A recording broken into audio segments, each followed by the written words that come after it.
In this video, we will see how to add or update and change YouTube video thumbnail.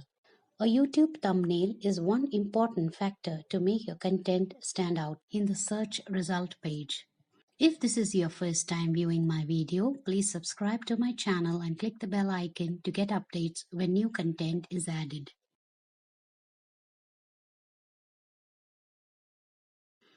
Once you are done uploading your video in YouTube New Upload tool, after adding titles and brief description,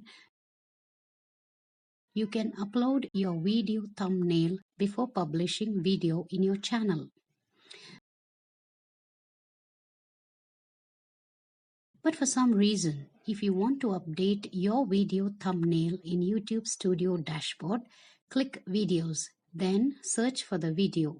Next, click the video thumbnail image or the title of the video. Next, scroll down your video thumbnail and click the menu icon in the bottom.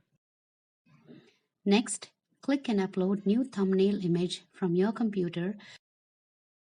You can see here thumbnail image has been updated in the video.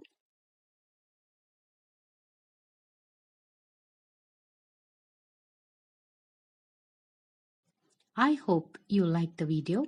Please subscribe to my channel and like, comment and share if you found the video helpful. Thank you.